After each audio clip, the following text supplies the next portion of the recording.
been twice in World War II in less than 5 years, so I'd like to know which one was harder, David Ayers or Tarantino's? Well, they're both entirely distinctly different gestalts. You know, of course, it was more fun to be had on on Tarantino's, and more humor certainly. But this one is a much rawer, visceral focus on what soldiers endure in conflict. And also, you become the father of this weird family of men. It's a character that is very usual in your last movies. Why do you think is that? That they put you in the position of the family guy?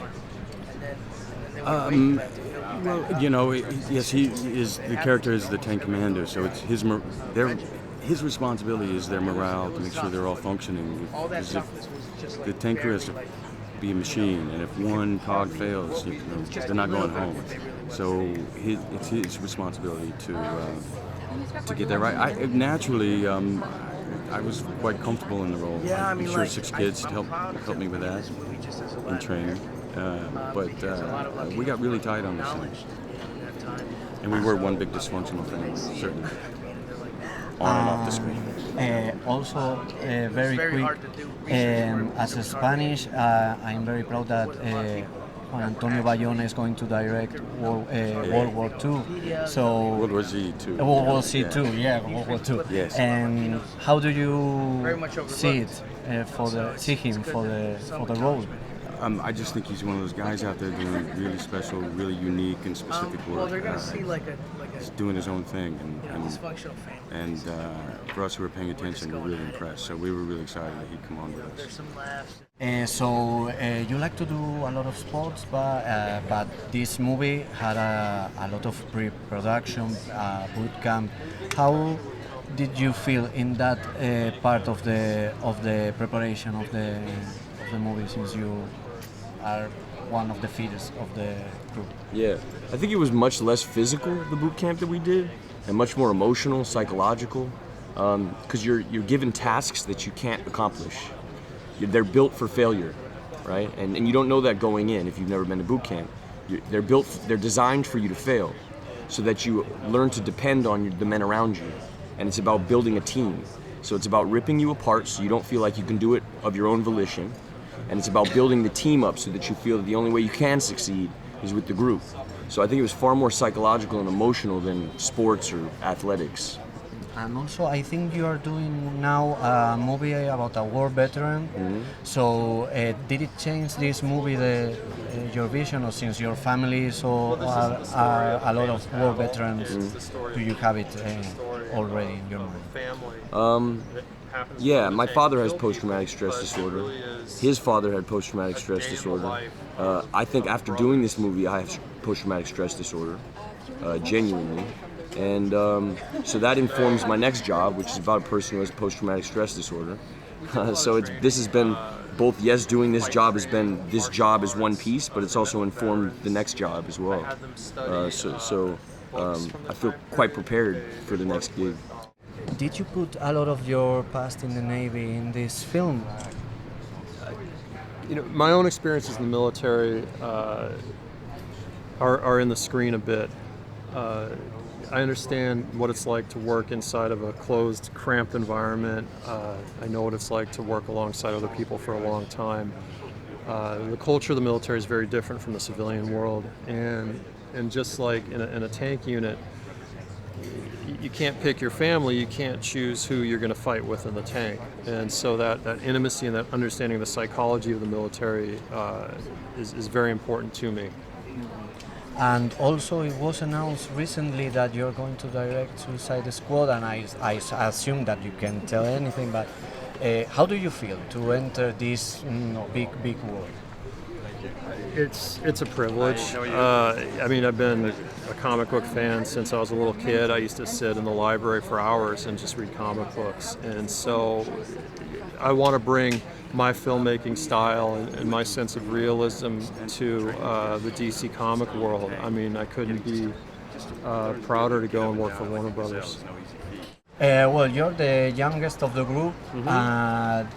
Did these guys treat you different or? Oh yeah. Yeah. Yeah, they treated me. I mean, it's not because I was the youngest; it's because I was the new guy, and I was playing the guy who was a liability to their, to their safety, and so I was treated like the new guy every day. Yeah, it's tough. Well, I've seen you before going to salute the audience. How are you dealing with being more and more recognizable? I don't know. I have very polite, respectful fans that aren't really. It's not much of a difference in my life. There hasn't been much of a change, except occasionally people want to take a photo or something like that. But it's nothing too crazy. I don't got people, hanging out in front of my house and doing weird shit. And the last two films that we saw has been Fury and Noah, two pretty intense shootings. Are you taking a break or are you going to the next adventure? I'm just waiting for a good filmmaker to collaborate with. That's all that I want to do, and I think I know what I want to do, but hopefully we'll be talking about it soon or sometime. Yeah, I don't know yet. You do a lot of boxing, and they told us that David Ayer made you fight for bonding. Did you teach them some sparring movements, or were they tough guys? Everybody, it's not about it's not about tough. It's not about who can beat up who. That's not what the sparring. That's not what it's about. You find out everything about a guy by the way you fight with him.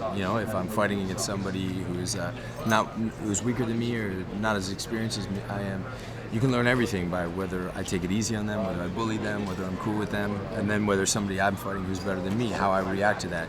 You learn so much. There's no lying in fighting. I think what the fighting was a way to fast forward the process of us getting to know each other very intimately. And once you've been through that with people, there's a bond. There's a bond. You've actually been through something, and it was a first initial step, but a very, very important step. And also, your character is the one that takes worse the arrival of Logan Lerman's character, but in the end, you gone pretty well. So, how was the relationship of both of you on set? With Logan? With Logan, yeah. I love Logan. I love all these guys. These guys are all my brothers, but I think with Logan, it was hardest on him. Being the new guy, he went through a lot. He was constantly, part of the deal was we had to make him feel like the new guy. I had to make him feel unwelcome. We were hard on him. We were brutal with him. He's, I'll say of anyone here, I think he was the one who impressed me the most because some really bad stuff happened to him, and over a long period of time, he never broke down. He never complained. He's a tough guy. He's in a movie with guys all much older than him, much bigger than him, and he never had a problem. He kept moving forward, and I love that guy. And last, what's more difficult, to fight Nazis or to fight zombies? I don't know. If you have a tank, it's the best. Yeah. Talking about David Ayer. David Ayer, but he likes to put you in very dangerous and weird situations. So, how is your friendship going along? Oh yeah, I think it's an interesting relationship because I'm like, it's almost like he likes to see me suffer. You know what I mean? He's a funny guy, but he wrote me a great part. My favorite part was the dinner scene. got solidified. That was a very tough part to do, but it was, he's a great writer and he's a great director, and I'm like, I definitely would like to work with him again, but and it's good, because he's a buddy now. It's nice that he has success, Hopefully this movie does well for him and he can do other movies. And also, you represent Latin Americans in World War II, and we haven't seen pretty nothing of that. How do you feel about it? Great. I feel really good.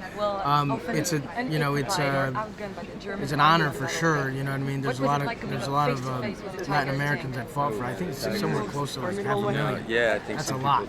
And for them to be acknowledged is always nice. It was unbelievable. I said it before, but I'm like, the one thing that it's kind of a fear of anyone is to be forgotten. Like their life was for nothing. Understand so how this is like my formidable little that is, and tip off how to them. our tanks.